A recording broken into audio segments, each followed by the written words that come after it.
Good evening, everyone. I'm Elisa Liz Munoz, the Executive Director of the International Women's Media Foundation. We are honored that you have joined us on this very important and significant night, one that is close to our hearts and at the core of our work, the Courage in Journalism Awards.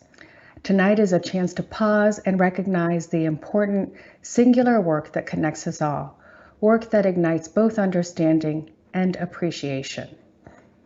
Before we get to the awards, I'd like to acknowledge an important milestone. This evening marks the 15th anniversary that Bank of America has generously been our national presenting sponsor of the Courage in Journalism Awards. They have been a truly vital and unwavering partner. Bank of America is dedicated to our work. They are all in and fully committed to our mission of lifting women's voices around the world.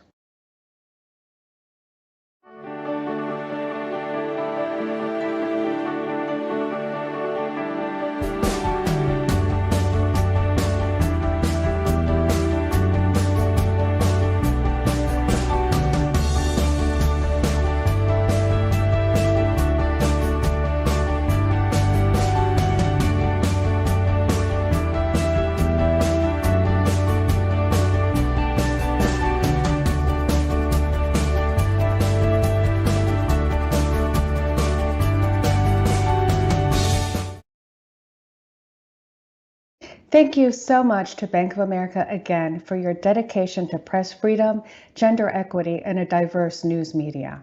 With additional support from CNN, Bloomberg, the New York Times, the NBA, and Walt Disney Company, the IWMF is even more empowered. These generous, wide-reaching contributions allow us not only to continue, but to grow. And finally, the Courage Awards would not be possible without all of you. So thank you to each and every one of you for tuning in tonight from near and far. If you can support our work, I hope you'll take the time during this event to do so by going to paypal.me/IWMF, which you'll see on your screen right now. This evening, we will share several videos with you. The stories they tell will provide the world of tonight's honorees and demonstrate what we work so hard to achieve and enable every day. Some days and weeks demand more than others, such is the case with the crisis in Afghanistan. In August, the IWMF shifted to operate as a press freedom and humanitarian organization. We were not alone in watching a dangerous trifecta emerge, being a citizen in a conflict area, a journalist under threat, and a woman. And while much work remains to be done for those left behind and those who managed to get out of Afghanistan, our gratitude goes out to everyone who quite literally came to the rescue. And now, here's more about who we are and who we help.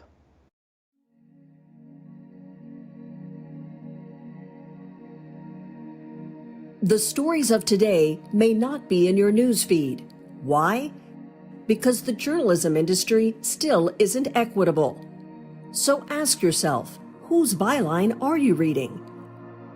The IWMF works tirelessly to ensure the news media reflects the diversity of our world.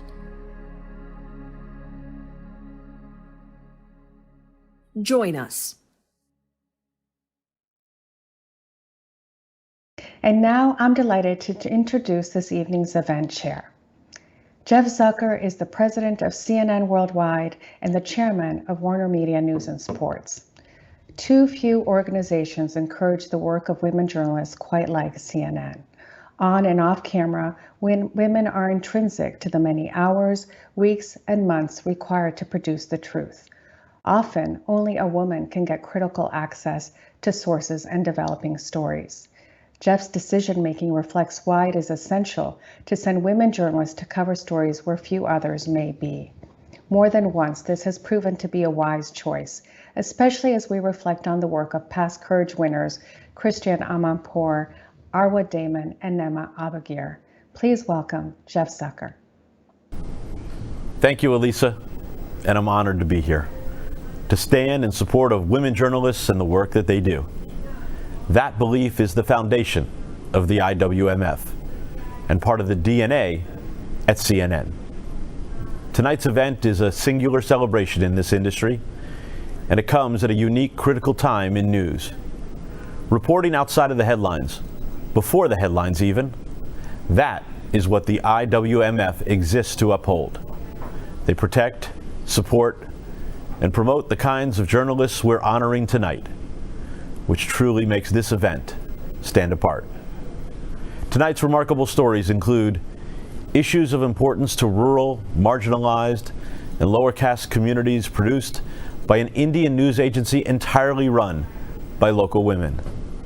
Beautiful and brutal photojournalism that weaves in and out of our front pages and brings us a vision of racial reckoning and social justice.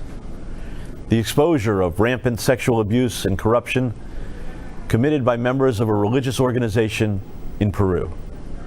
And finally, the right to report no matter the consequences when you believe your country needs to witness public protest. These are all stories that take determination and the resolve to never stop reporting, come what may. It takes a similar resolve to find these stories and lift them up. This comes at a time when the industry is working towards making greater strides in examining who we are and who we need to be. We must reflect the audience that we serve. Tonight, I find hope in knowing there will only be more time for reporting like the stories we honor tonight. And speaking of someone who understands determination and the resolve to never stop reporting, it is my pleasure, my honor, to introduce a woman who distinguished herself long ago and continues to be a force in the field of international news today. She stands apart. And while she is in a class of her own as a journalist, she is not alone in her recent health scare, which she has so bravely shared with the world in hopes of helping others. We are lucky that she is doing great now and that she calls CNN home, and we happily share her with you tonight. Please welcome my friend and great colleague, Christiane Amanpour. Hi there, it's Christiane joining you from London, and I want to say thank you to Jeff. I could not be prouder or happier that you and CNN are event chair this year, and thank you for those kind words, really. It is a pleasure to be with you all this evening in celebration of this year's Courage in Journalism Award winners, and thanks everyone for joining this virtual celebration. 2021, as we all remember, began with appalling scenes from where? The United States Capitol. It was an insurrection that would send shudders through not just the nation and much of the world, but also to everybody watching. They were watching American democracy itself being violently challenged. And this was causing a lot of anxiety. And a few months later, on the other side of the world, Myanmar's military junta simply snuffed out its democracy with a coup against its civilian leader, Aung San Suu Kyi. And in Russia, of course, the opposition leader, Alexei Navalny, was sentenced to 3 years in prison.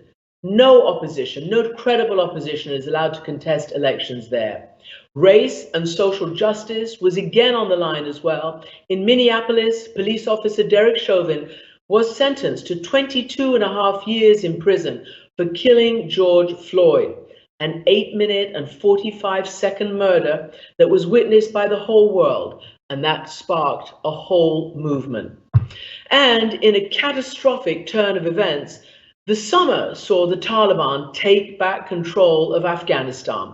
I was there when they first came in 1996, and now after 20 years of American and international efforts to bring freedom and human rights to the country, especially to the women, our screens were filled with images of desperate Afghans, again, especially the women, trying to flee the country and escape this militant and retrograde Islamic fundamentalist group. These stories, these images, they matter, especially to those who we honor tonight. And what these women reported brought on a backlash and attacks against them. And this is the case every year from all corners of the world where IWMF honors these brave women journalists. Women of color, we know, are hit hardest by the anger and the cruelty of those who want to silence the truth. Some of the winners tonight are actually still sitting in jail, like many of their predecessors. But These women will not stop, and neither will the IWMF stop supporting them. We owe them a lot. So now let me introduce Khabar Lahoriya team. That is the very first group that we're going to look at and celebrate now. Here is their video.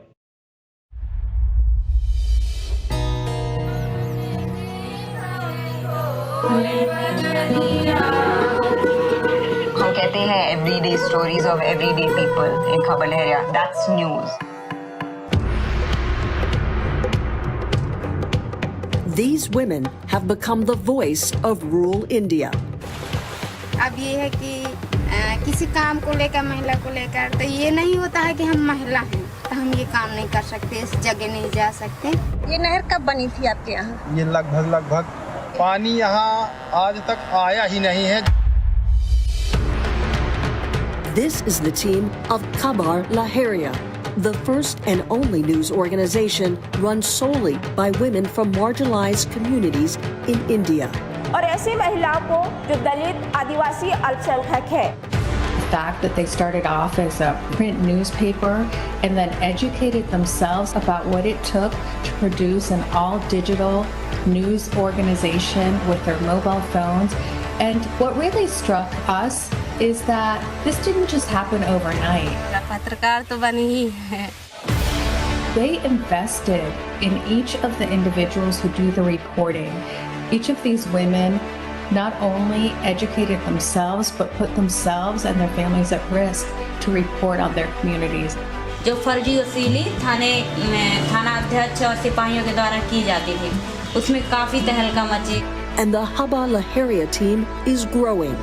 There are now 30 reporters working in 13 districts, and according to the organization, reaching 5 million people a month through multiple platforms. Facebook, YouTube, Twitter, Instagram, इन सभी के द्वारा ग्रामीण खबरों को लाखों लोगों की नजरों में पहुंचाती हूँ।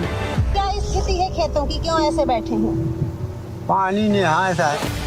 कई बार इतनी चुनौती मिली कि मैं गांव से भगा दिया और आज वो वक्त है जब लोग हमें फोन करके खुद में बुलाते हैं। लोग जानते हैं कि महिलाएं अच्छे से काम करती हैं। They take these stories seriously. Sir मैं खबर लहरिया अखबार से बोल रही हूँ। And I think they do that because they are women, they're mothers, and they believe the individuals who are sharing these stories and demand accountability.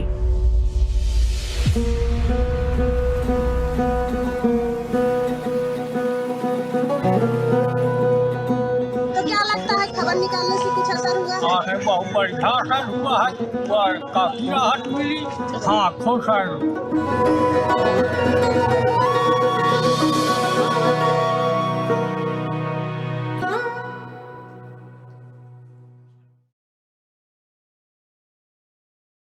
हमारी तरफ से सभी दर्शकों को नमस्कार। मैं मीरा देवी खबर लहरिया में मैनेजिंग एडिटर के पद पर काम करती हूँ। खबर लहरिया में 16 सालों से काम कर रही हूँ। और मैं गीता देवी खबर लहरिया में चीफ रिपोर्टर के पद पर काम करती हूँ और 12 सालों से काम कर रही हूँ। खबर लहरिया शुरू करने का मुख्य उद्देश्य दूर दराज की ग्रामीण पत्रकारित खबरों को कवर करना और हाशिए पर रहने वाले लोगों की आवाजों को बुलंद करना, सरकार और समाज के बीच में लाना, क्योंकि ऐसी आवाजें मेन स्ट्रीम मीडिया के लिए जरूरी नहीं समझी जाती हैं। नारीवादी नजरिए के साथ ग्रामीणों की आवाज को खबर लहरिया बुलंद करता है और साथ ही सरकार और ग्रामीण में बसे लोगों के बीच लोकतंत्र की कड़ी को जोड़ता है। हमारे इस नारीवादी नजरिए की शुरुआत 2002 में प्रिंट अखबार के रूप में हुई थी। आज हम भारत के मात्र एक डिजिटल न्यूज रूम हैं और इसमें अल्पसंख्यक, दलित, आदिवासी महिलाएं काम करती हैं। इस कार्यक्रम में सभी महिला पत्रकारों की संघर्षों की कहानी सुन करके खुद को बहुत साहस, ऊर्जा और ताकत मिलती है। कार्यक्रम में आए सभी साथियों को बहुत बहुत बधाई, शुभकामनाएं इस अवार्ड को जीतने के लिए। उनकी अपनी अलग अलग संघर्षों की कहानी है, उनके लिए बहुत बहुत शुभकामनाएं। हम इस अवार्ड को पाकर बहुत ही गर्व महसूस कर रहे हैं। हम आप सबका दिल से शुक्रिया अदा करना चाहते हैं। हम IWMF ज्यूरी टीम के बहुत बहुत आभारी हैं। आशा करते हैं कि हमारे इस सफर से महिला पत्रकारों को हौसला मिलेगा और स्वतंत्र पत्रकारिता की आवाज बुलंद हो। The underrepresentation of women in the news persists, and there's been no improvement in the 21st century. A single woman's voice today is countered by at least 3 men, which is why we're supporting women journalists with more opportunities to tell all of our stories. So if you care about gender equity, diverse representation, or freedom of expression, you care about our work. Without representative voices, you'll never hear the full story. Join us. What wonderful winners they were. And now we're going to honor Vanessa Charlot, American photojournalist. Now, she herself has described her photojournalism as an extension of my own being. A Haitian American, Vanessa is known for capturing images of marginalized people and Black communities. Her photography is stark and it's intimate. It reveals the intersection between spirituality, socioeconomics, politics, and gender expression. In 2020 and this year, 2021, she focused on documenting the public reaction to deadly violence against Black Americans, including Breonna Taylor and George Floyd. Now, Vanessa has endured endless violent slurs, and she's also received death threats, most notably when covering the Proud Boys, that white militia. And she is our next honoree, as I say, this evening. So we're just going to show you some of her work.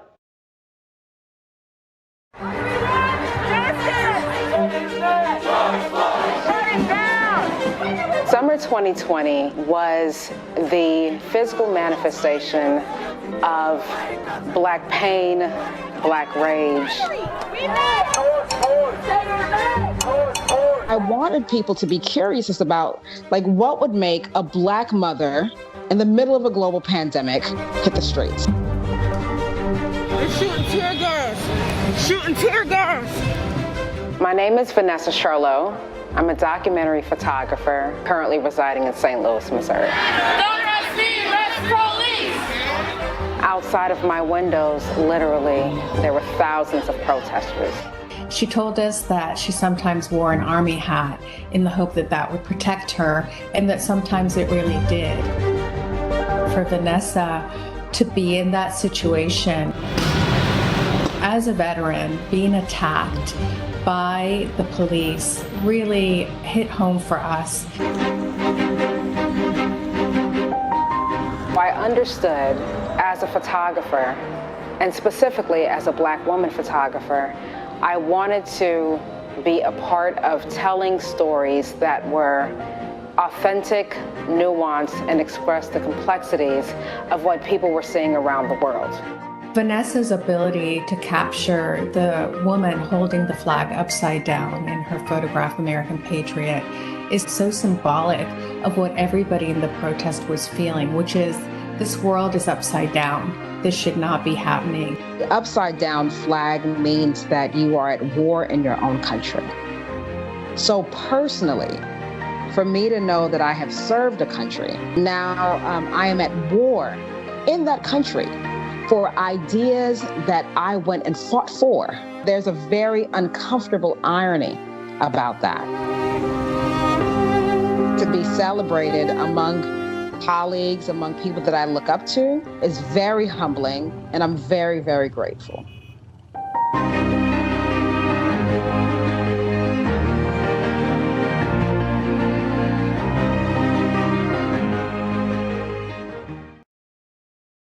Ladies and gentlemen, friends and colleagues, I am honored to receive this award and join the ranks of women whom I have long admired and respected.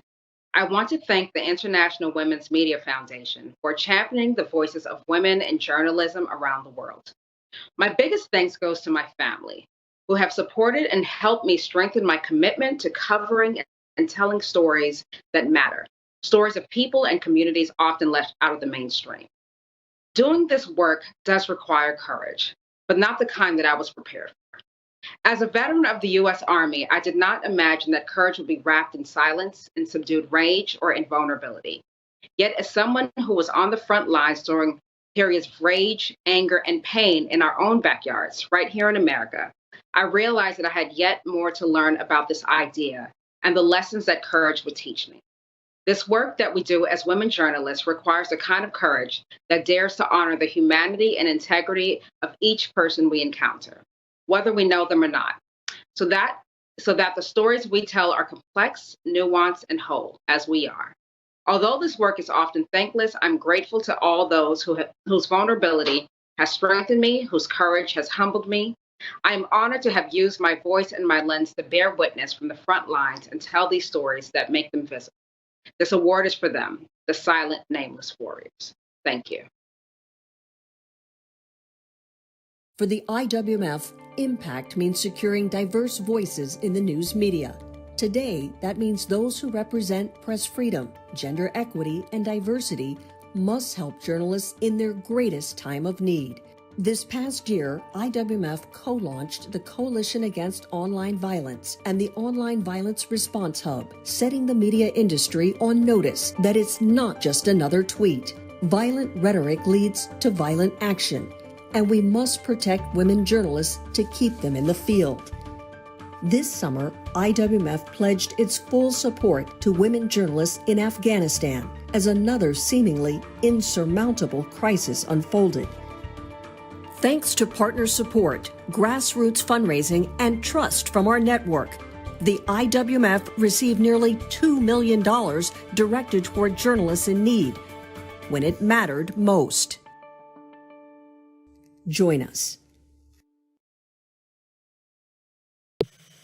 Good evening. I'm Suzanne Malveaux, co-chair of the IWMF's Board of Directors. I am so pleased to be with you here tonight to announce our 2021 Gwen Ifill Award winner. Gwen was a woman I was proud to call a mentor and a dear friend. When we lost Gwen 5 years ago, so many recalled her extraordinary traits. She was a trailblazer of quality, gender, and race in journalism. She saw her work as a craft. Gwen did indeed reach soaring heights in journalism. I should also say that Gwen was good fun. She valued the power of a great accessory and believed that leopard print was business casual. She was described as amazing for being both an anchor and a compass at the same time. Her audience, of course, knew her as an anchor at PBS. But out of the chair, she anchored us all. She believed fiercely in mentoring up, that this industry is not, as a colleague put her advice, just about climbing the ladder. It's about making sure you pull someone else up. The IWMF is committed to fulfilling this example. Our Gwen Ifill mentorship program is expanding, and 2021 marks the 5th year we have chosen an exemplary woman of color to receive the Gwen Ifill Award, in acknowledgement of a pioneering path blazed for many women journalists to come. With no further delay, tonight I am thrilled to announce Cece Way, the co-executive director of Open News, as this year's 2021 recipient of the Gwen Ifill Award. Tonight, you'll learn about Cece's work creating new communities for journalists of color and the journey she's taken to become a leader and mentor in diversity, equity, and inclusion. Back to you, Christian, and welcome, Cece. We are so excited to welcome you to the IWMF community. So it's great. Thank you very much, Suzanne, for that. And Cece Way, congratulations. Let's talk for a few minutes about what this means to you, why you think you've been given this honor, and what you think you want to do with this. So first and foremost, it is a great honor to be bestowed with the Gwen Ifill Award this year. Tell me what it means to you.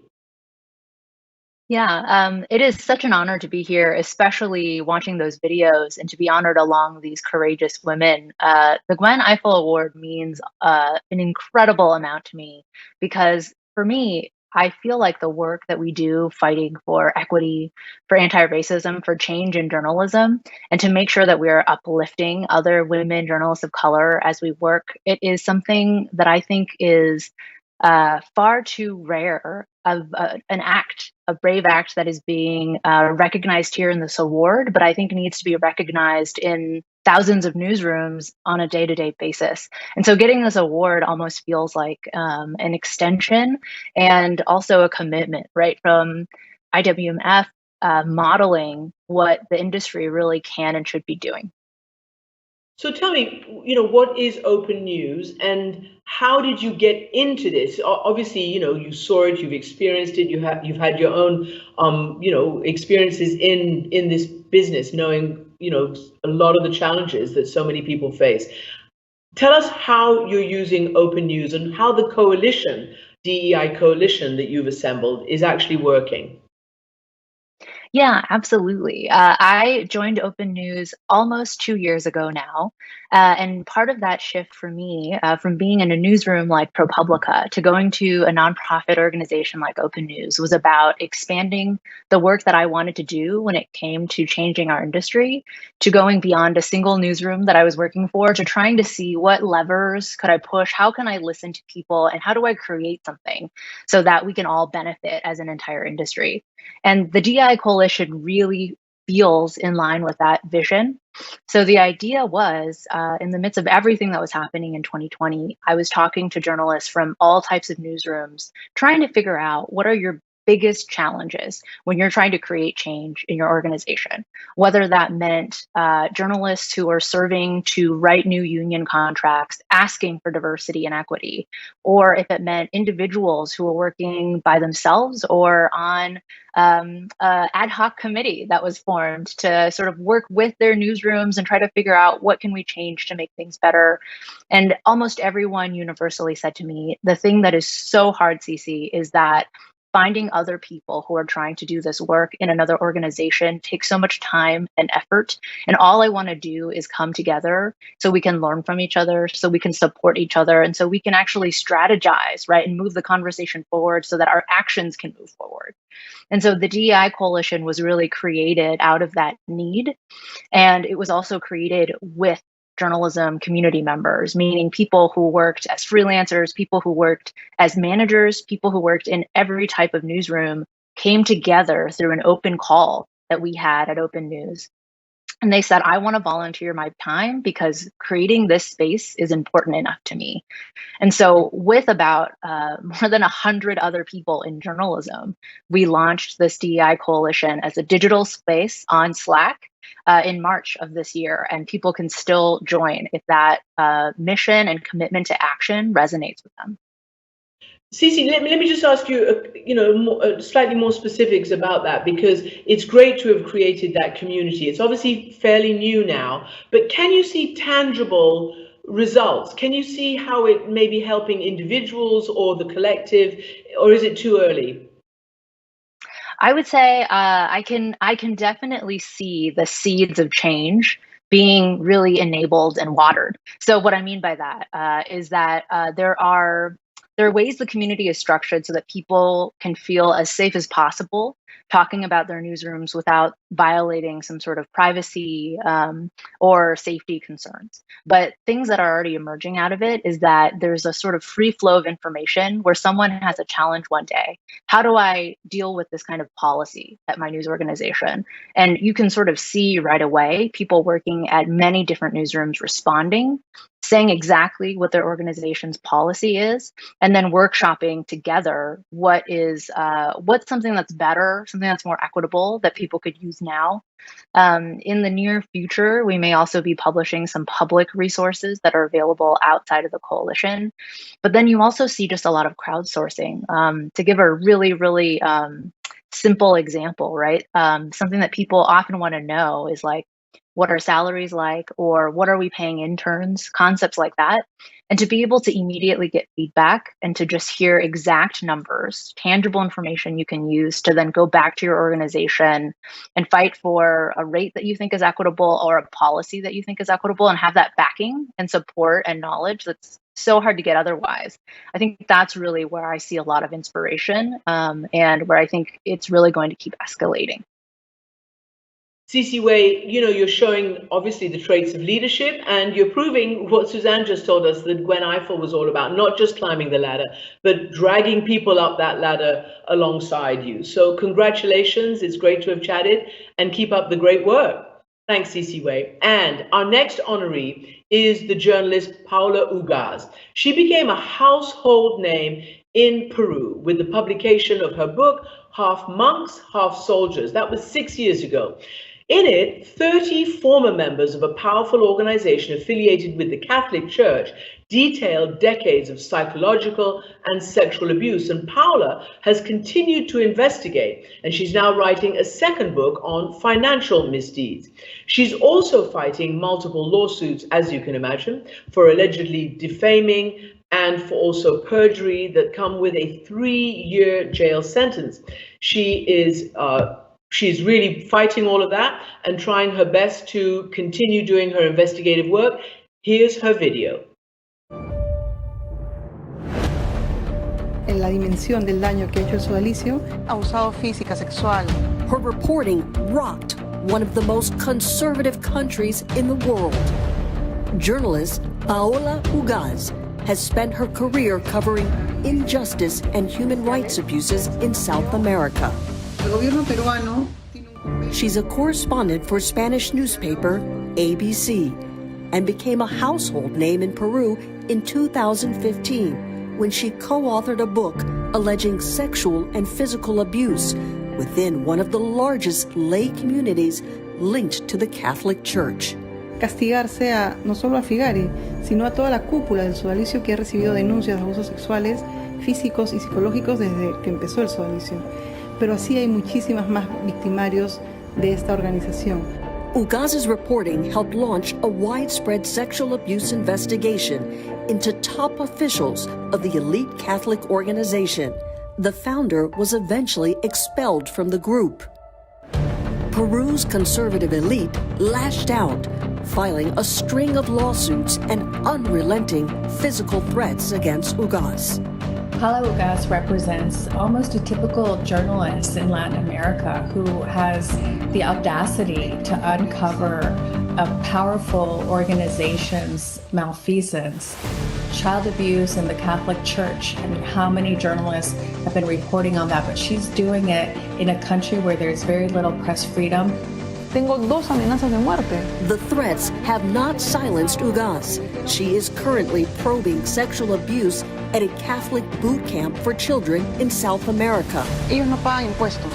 This is a common tactic, really, to stop her from doing her work. And the fact that she is standing up to those threats and attacks is truly courageous. Upon reflection of her career and crusades, Paola Ugaz says she has no regrets. I consider it my duty to publish. This recognition will help other women journalists in the world to feel that they are not alone.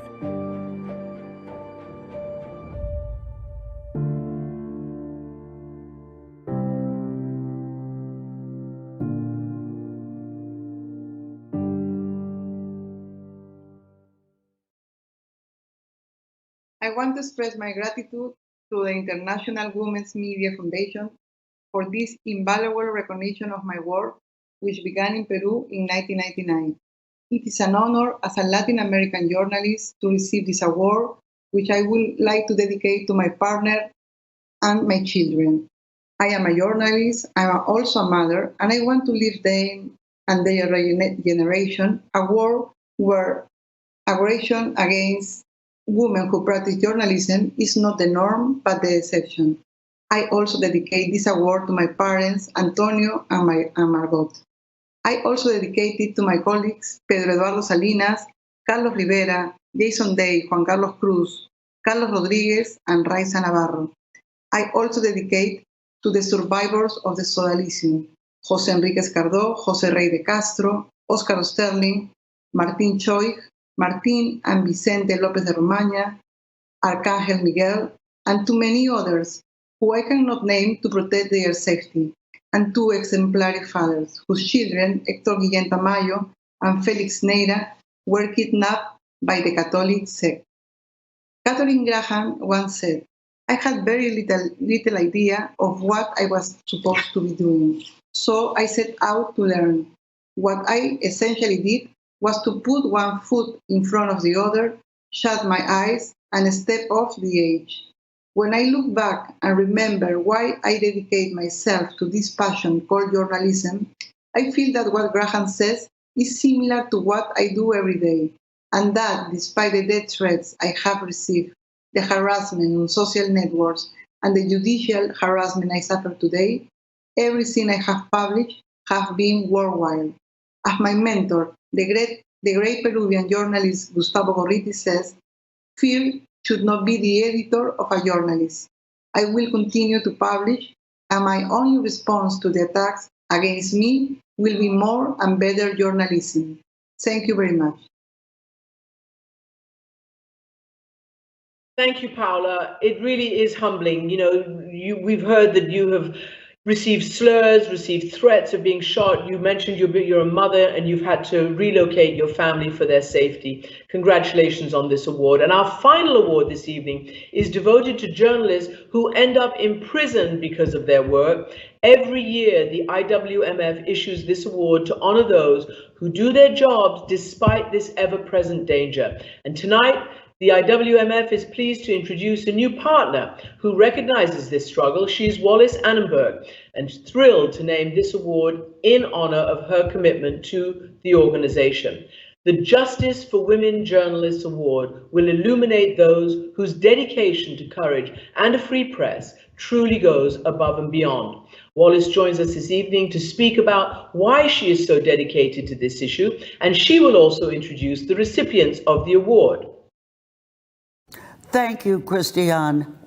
I am so proud to be with you tonight to honor the brave women journalists who are on the front lines of our most cherished freedoms and ideals.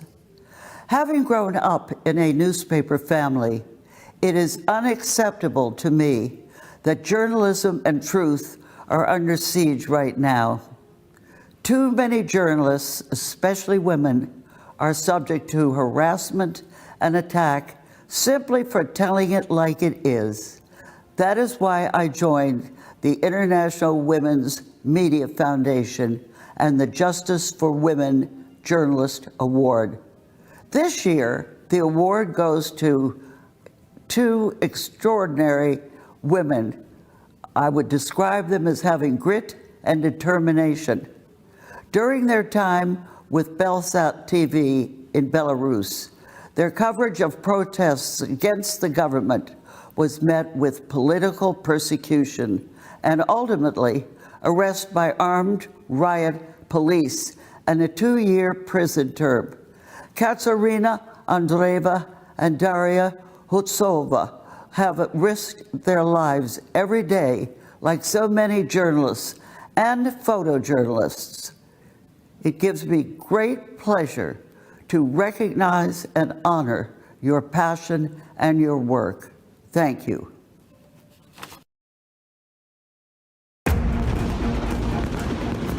The scene in Minsk, Belarus last summer, after longtime dictator Alexander Lukashenko claimed a landslide victory. Riot police beat and arrested thousands of opposition protesters, including members of the press who covered the rallies. Katsiarena Andreeva and Daria Shultsova, 2 journalists just doing their jobs in one of the most repressive countries in the world. What stood out about these 2 young women is their tenacity and their willingness to face the consequences no matter what. Risking their lives during a time of unprecedented attacks on the press worldwide. The 2 women teamed up for Poland-based news outlet Belsat TV. Andreeva, a correspondent, and Shultsova, a photographer, covered violent protests in Belarus for weeks. Months later, as the government crackdown intensified, the 2 women holed up here. From a high-rise apartment, they live-streamed a rally in memory of an opposition activist. Filming through a window, determined to cover the story. Minutes later, armed police stormed the apartment building, breaking down the door. Both journalists were arrested and taken into custody. К этой ситуации. Это абсурдная ситуация, потому что журналисты просто освещали акцию протеста. Мы все видели этот стрим. This past February, surreal images surfaced of the young women caged in a Minsk courtroom as they awaited the verdict. The journalists were convicted and sentenced to 2 years in prison for covering a protest of political repression. Remarkably, even after learning their fate, the women appeared victorious.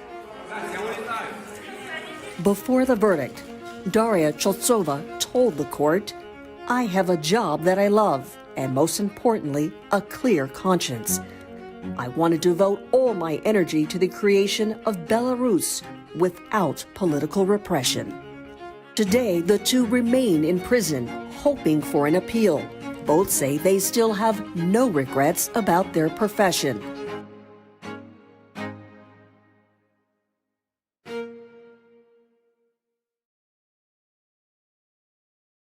Моя жена Катя говорила на суде, что в 2020 году, когда начались массовые протесты против диктатуры Лукашенко, она внезапно превратилась в военного корреспондента, потому что только с войной можно сравнить условия работы журналистов в сегодняшней Беларуси.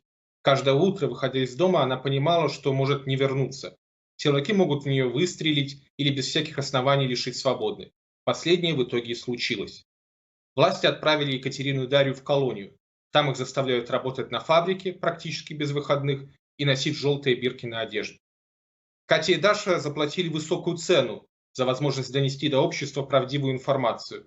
Но они убеждены, что все это было не зря. Они не сломлены и планируют вернуться в профессию. От имени Кати и Даши я хочу выразить жюри премии искреннюю благодарность за высокую оценку их работы и за поддержку свободной белорусской журналистики. Награда, которую получили Катя и Даша, помогает им почувствовать международную солидарность и еще сильнее мотивирует на то, чтобы, как говорит моя жена, с улыбкой переносить любые испытания. Живе свободное слово и живе Беларусь! The epidemic of disinformation continues to challenge the work of the press. Claims of fake news are being used worldwide to discredit journalists and stop the press from holding power to account. Trust in the media builds when you see yourself in the stories you consume. The IWMF supports trustworthy news by funding diverse journalists, investing in local news, spotlighting who's behind the story, and putting those who smear the press on notice. If you believe in our mission, join us. In closing tonight's awards, I'd like to thank you, Christian, for your incredible and ongoing support of the IWMF. Your work and your career have moved so many to strive to follow in your footsteps. And to all of you here with us, thank you. Your support is what enables us to keep women's voices in the news media. Your attention, care, and contributions help the IWMF to make an impact wherever help is needed. Each year, it seems the world gets darker for women journalists seeking to shed light. There is so much hate, and that hate translates to threats and attacks online and physically. So many do not want what is hidden to be revealed. It's our mission to support women journalists working under these difficult circumstances and to keep them in the news industries where their voices can be heard. To that end, the IWMF's Emergency Fund provides access to trauma support, medical care, relocation grants, legal aid, and more. Funding the IWMF's work provides immediate support for women journalists around the world, and more importantly, ensures survival for those in crisis. I ask you, please contribute to the IWMF by going to paypal.me/IWMF on your phone or on your browser. In this continued time of strain for so many people, we know that this is a big ask, but please know that no amount is too small and that it is truly people like you who help support our emergency aid programs. And finally, one more thank you to our partner of 15 years, the Bank of America. Your support has lifted the IWMF and the voices of women journalists, and for that, we are grateful. And now we'll go back to Christiane to close our event for this evening. Thank you so much, Elisa. And I'm really struck that all the awards that we've just seen really point to one major issue, and that is the attack on democracy, whether deep-rooted democracies in the United States or Europe, or nascent ones in Afghanistan and in Asia. And we know, therefore, to thank these women journalists who we've honored tonight for defending democracy and pulling back the curtain and not letting it go undefended. So we just want to say again, thank you to Meera Devi and the Khabar Lahoriya team, to Vanessa Charlot, to Paola Ugaz, Katsiarina Andreev and Daria Khultsov, and of course, Cece Way of the Gwen Ifill Award. And so thank you all so much. We know how difficult it is for women to continue to do this job. And hopefully you've seen the courage behind the stories that they tell and the humanity. Good night to all of you.